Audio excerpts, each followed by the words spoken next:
winner of 7 Academy Awards, including Best Picture. This is Out of Africa. I'm John Stark, MacMovieGuy.com, your favorite blind film critic, and I'm celebrating the 40th anniversary of Out of Africa, which was also, let's be honest, is a romance. Valentine's Day is coming up, so let's this has got Robert Redford in it. So, ladies, and of course, well, gay men like me. Anyway, if you find Robert Redford attractive, let's get into this. Meryl, this is my first time watching this movie. I'm not ashamed of saying that.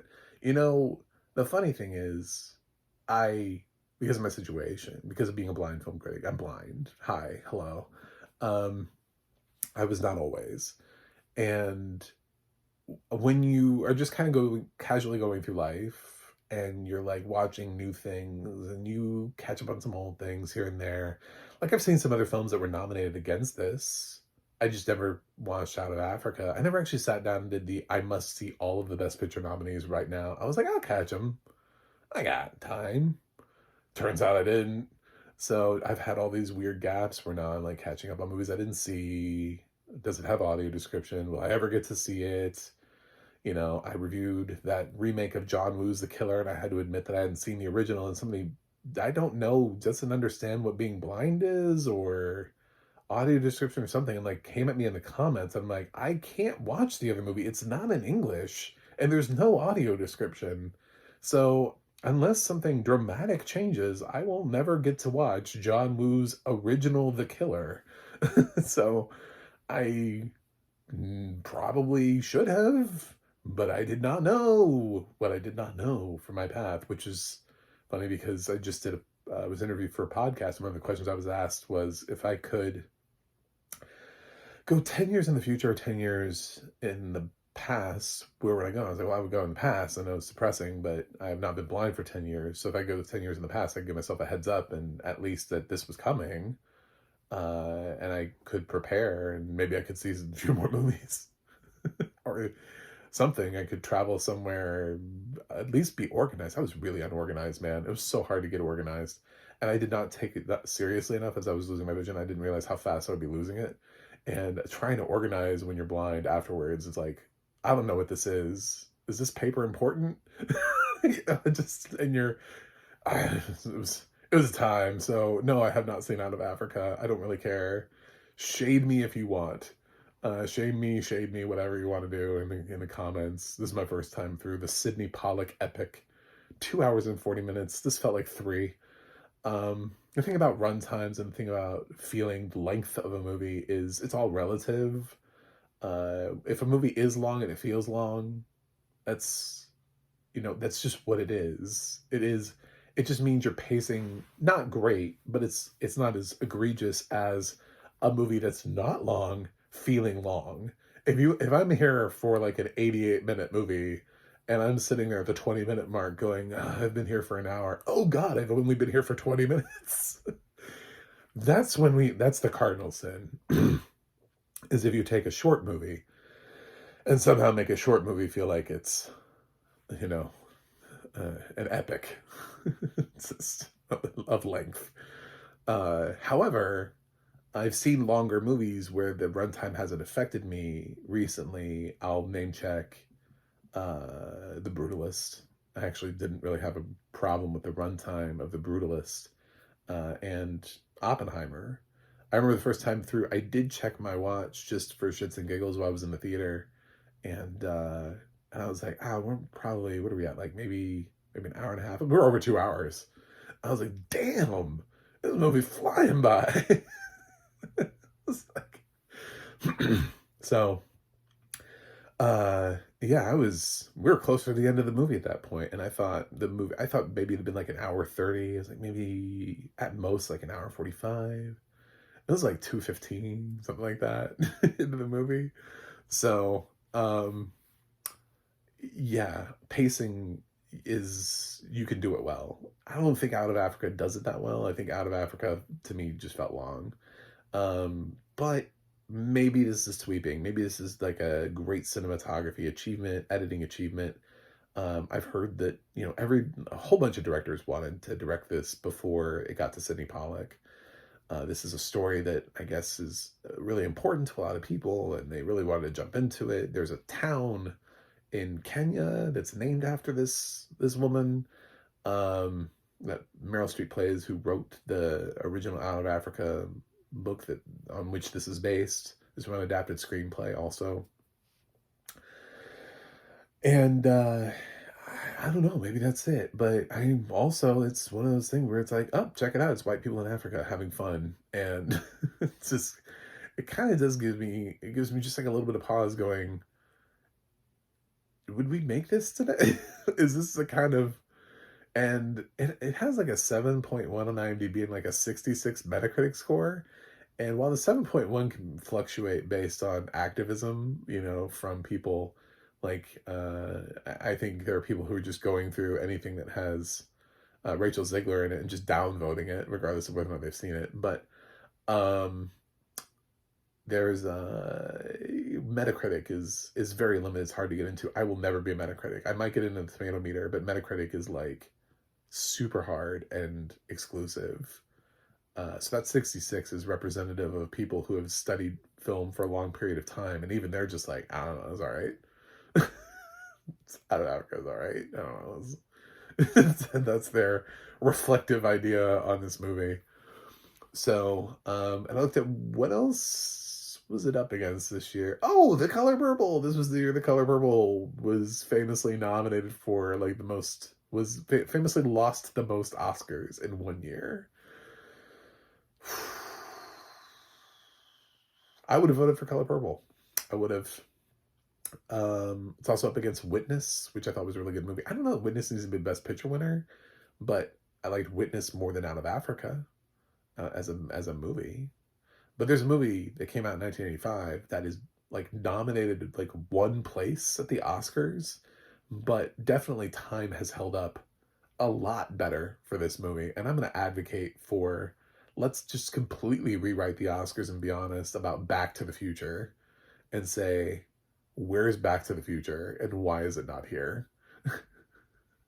So part of me wants to say I'd love to be able to put Back to the Future here. Another option for you people who thought that was silly is this was also the year that Akira Kurosawa had Run. So if you're a fan of Run, there's another solid option for you that could have worked here. So we had a wealth of opportunity in this year, and we chose Out of Africa, of films that have stood up a little bit of better time. Brazil also has some fans. So, I mean, there are other films that I feel like could be here, is what I'm saying, like for Best Picture in Out of Africa. I don't know that this is the best picture winner of all time, but in doing a little bit of research, I found some people who were like, this is my favorite movie of all time. And I was like, damn, really? Okay. But then again, I've heard that before with other movies. I reviewed, a couple years ago, I did a review of Somewhere in Time, and I've heard that before for Somewhere in Time. So everybody's favorite movie is a little bit different. I think even if I was giving my favorite movie, it may not be somebody else's. So we all have different favorite movies. I just would not have picked Out of Africa as being like at the top of somebody's list. It's a big sweeping epic. It's got to have gorgeous cinematography. It's just, I mean, they shot in Africa on location, so there's no way it doesn't look beautiful because, duh. So, I mean, I'm not going to argue cinematography here. I'm sure that's gorgeous. The score, I actually really like the score too. But basically the story is Meryl Streep is playing strong, independent woman who don't need no man, but also kind of needs men in her life. But you do definitely get that like independence from her. And she does what she wants and has this bold adventure. And she's got sort of like ex-husband played by Klaus-Maria Brandiser and this new fling with Robert Redford, who I know a lot of people are like, why wasn't he nominated this year? We under nominated Robert Redford, and we did. Like, we definitely shafted Redford as an actor for years. Um, he's never won a competitive acting Oscar. This is not a performance where I felt like he should be. He's just kind of there, for being really honest. His accent also kind of comes and goes. It's not really consistent throughout the movie, whereas Meryl Streep's accent is flawless. So part of his problem is that his co-star is Meryl Streep, and he can't really do anything about that. And she kind of makes the case for him to not be nominated. And he was left off of pretty much everywhere. Like the Oscars didn't nominate him, BAFTAs didn't nominate him, and the Globes didn't nominate him. When the Globes don't nominate somebody a star level at like Robert Redford, you know, I mean, this was the year. This was the year that Eric Roberts got his Oscar nomination. I'm gonna let you marinate on that for a while because I'm sure you haven't given that much thought before. Eric Roberts is an Academy Award nominee, and I'm just say that again to yourself and absorb it. Eric Roberts is an Academy Award nominee. This was the year that he got the Oscar nomination. So, um, arguably, if I could find just about anybody to swap that nomination, I don't think there's really a singular actor more than Eric Roberts who has done less with their Oscar nomination and who has made more of a case for themselves to have their nomination revoked than Eric Roberts. So, if Redford could have run supporting actor, I'd be willing to cast him, have two supporting actors from out of Africa, um, just so that just so Eric Roberts can't walk around calling himself Academy Award nominee. Uh, anyway, yeah, I don't know. It's Sidney Pollack. He's a good director. He was up against Akira Kurosawa this year, though. It's just like, what do you want me to do, man? Like, what do you really? Steven Spielberg for Color Purple. I don't know. It's just, this is a year, and his competition was fierce. He won. Cool. Maybe it's a well-directed movie, but I still, Best Picture, and the conversation about Meryl Streep is, it's so hard because you have to think about it in 1985 terms. You have to think about where her career was. And it's the same, it's kind of what I was saying with Emma Stone, because we just gave Emma Stone her second Academy Award, and she's really young. And we'd already given it to her for La La Land, and which we thought at the time, we were like, yes, this is she deserves to be an Academy Award winner. This is a great performance, blah, blah, blah. Years later, she tops herself with Poor Things. So everybody's like, well, of course you want to give it to her for Poor Things. It's like, you realize at some point you basically just said she's never going to win again. Like, it's going to be so hard for her to get a third win. It doesn't matter what she does. She can amputate her body parts on camera permanently, and she probably won't win an Academy Award. Like, she... that's Emma Stone's final movie. She died while filming it. She didn't win for the actress Oscar that year because we had to give it to her for Poor Things, and then people were like, I don't know, a third Academy Award for Emma Stone. Like, it's so rare. So it makes it harder and harder. And for somebody who's so young and has so many performances ahead of them, it's kind of thing with Streep is like, okay, so you've been here before. We give you a second one. When are you going to be here again? What, the Iron Lady? So if I'm sitting here, like, sort of laying out the Streep performances, and somebody's like, pick 3 Oscars, I wouldn't pick Out of Africa. I'd have to go through each year, though, and look at, well, who would I give it to? Who should have gotten it this year? Should she have gotten it this year for this performance instead? Sure, that's because Streep is so amazing that she has so many performances that you can do that with. There are performances that I think entirely I would just leave off so that somebody else could have been nominated. She does not need that Oscar nomination for Music by the Heart. She doesn't need it. We can take that one away real quickly. I don't even need to know. Literally anybody else could be in that category. Yeah,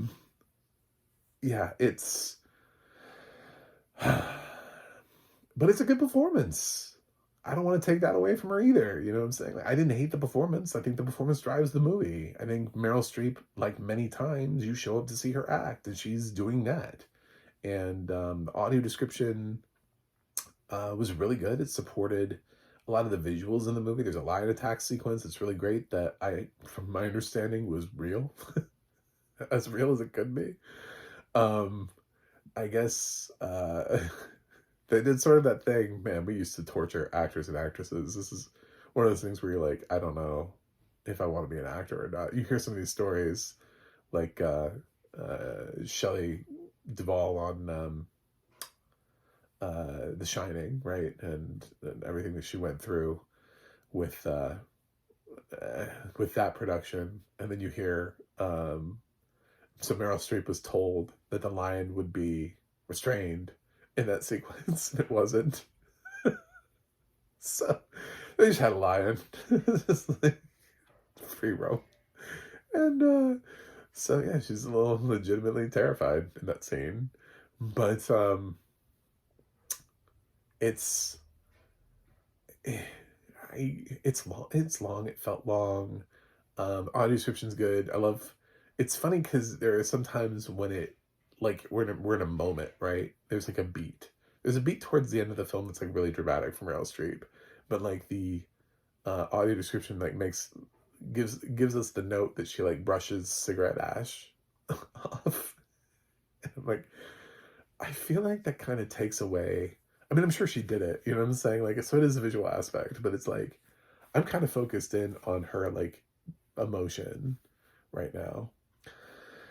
So, out of Africa, what would I do with this? And I'm not saying it's a bad movie at all. I think it's a good movie. I just don't think it's a great one. I just don't think it is the best picture of. But so many years we could go back through and say I don't think the right film won for this year. It's almost fun to rewrite the Oscars and to go through each year and be like, well, what film really did stand the test of time? Sometimes there are films that weren't even nominated that end up standing the test of time more than anything else. I love getting into the debate about 1994 movies because it always seems like people get into it with Pulp Fiction versus Forrest Gump, and I come in on the Shawshank Redemption angle and go, actually, sir, how about have we seriously considered Shawshank Redemption? You know, um, yeah, there's some excellent years, and I think the best debate here would be should it have been The Color Purple, based on films that were nominated anyway. Should it have been The Color Purple? Um, because Ron wasn't nominated for Best Picture, Brazil wasn't nominated for Best Picture. Um, Back to the Future wasn't nominated for Best Picture, so you're sort of limited to what was nominated that year. And of the films that were nominated, I mean, I'm not up here fighting for Prizzi's honor or Witness to be a Best Picture winner. I don't think those films are Best Picture winners either. Cocoon, I mean, these are not Best Picture winners. Uh, yeah, Murphy's Law. What are some other films that were nominated that year? Those are, yeah, anyway, Runaway Train. I don't even know what that is. I don't even know the movie that Eric Roberts was nominated for. So, I need to watch that, obviously. But I have seen The Color Purple, and I mean, yeah, if I could change it around and look at Meryl Streep more broadly at all of her performances and think to myself, is it possible that because she won for Out of Africa that she didn't win for something better later on? And then give this to Whoopi Goldberg, and then if Whoopi Goldberg wins here, then she wouldn't have won for Ghost, which would have freed up that nomination for something else, maybe a little bit more serious. Everything, it's like dominoes. Like you go, well, if this doesn't, then that happened over there, then we did this instead of this, and it just kind of goes on, a little bit nuts. But yeah, I think I would flip it to Whoopi Goldberg, and then and then somewhere in history give Meryl a different Oscar, and Whoopi maybe not Ghost. Maybe she wouldn't have won for Ghost and somebody else would have won. I don't know. Possibilities though. I just don't feel that with Out of Africa. I don't feel the need to say that, yeah, I won 7 Oscars, Best Picture. I think if Emilio Perez wins this year, it'll be like one of the one of the Oscar nominations that does not age well, like real fast. We have a couple that just don't age well at all. That we look back on and we're like, how did that get there? I mean, people shit all over Shakespeare in Love all the time. It's a fine movie, but like everyone in the world knows that that movie did not deserve to win Best Picture over Saving Private Ryan. Like that was the most ridiculous win. Very few people actually suggest that it should have. Even the people who like Shakespeare in Love are like, well, I mean, yeah. So, uh, I I struggled with this movie. It felt long. It was long. So I just watched. My review yesterday was from Phantom of the Opera, which was 2 hours and 20 minutes, and it didn't feel long. You know, it's pacing. It's all how you pace a movie. It's what you choose to put in, what you choose not to put in. It's pacing. It's is the story engaging enough? Are the characters engaging enough? Are we repeating scenes? Am I what am I doing? What am I doing with what I've got? And Phantom felt engaging, even though it's not revered as a movie. I for approximately 2 hours and 20 minutes, I didn't feel that runtime, and I'd seen the movie before. So Out of Africa, first time through, I should have been hit by the grandiose of it, and I just wasn't. So, but I can imagine the cinematography amazing, which could lead to director Sidney Pollack being the best director of the year. I could accept that. The way, just for shooting it the way, right, and making choices. I could accept score because the score was great. Objectively, this is a great score. It might even have best adapted screenplay.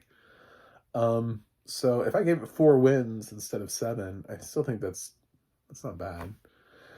Anyway, so Out of Africa, what am I going to do with you? I think it's a good, not great movie. I do. I think it's a pretty good movie. That I think just hasn't quite gotten the excitement around it that some other winners throughout history have gotten. I can't, other than pacing, other than time, other than the fact that I get a little like cringy watching like white people in Africa with, and they've got their servants, and she's going out and she meets like a tribesman, and he's trying to explain who gets to go to school. And I like the response back to something about like how, well, the Brits get to go to school and they don't seem very educated. you know it's like checkmate. But it's just the idea of her coming to like other people's countries and telling them what to do. I don't know, it just felt, there are parts of this that just like kind of made me cringe a little bit. And we're like, at the time, I know we're sitting there going, man, this story is powerful. This white savior thing is amazing. She just walks through and she just tells people, you should be going to school. It's like, well, this isn't your country, this is your place. You don't belong here. Maybe you should, I don't know, learn something about anything before making choices. I don't know. It's so weird. There are parts of this movie that just, and I could read the book, I don't know, but then I would still be reading it from her perspective. I'd be so interested in like other perspectives on this. Yeah. Out of Africa, I'm gonna go with a B plus. Like I said, I don't think it's a bad movie. I don't know that it's a great one. I just, I, at times, I was like, oh, that's a great shot, and the audio description captured it, and I was like, oh man, that's sweeping epic. I feel that. I feel the beautiful score. I felt some of that, and the capture, the beauty of it, and I'm sure a lot of technical perfection went into this. And Streep is really good in this, and so is actually Klaus Maria Branda. I didn't talk about him enough, but he's fine. I don't know that he's Oscar winner worthy, but he's fine. It's just Redford's the one that stood out to me because he's got 2 people who are acting their faces off, and his accent is coming in and going. It's like, what country are you from, sir? Um, Sometimes he sounds distinctly American, sometimes he's, British, sometimes he's, I don't know what country he's, Canada? Like, I don't know where he's from. He's got a floating accent. He's from everywhere. He's a worldly man. He's, he is of the people. So, anyway, that's it. Thanks for watching. Thanks for subscribing. And I will see you guys on the other side.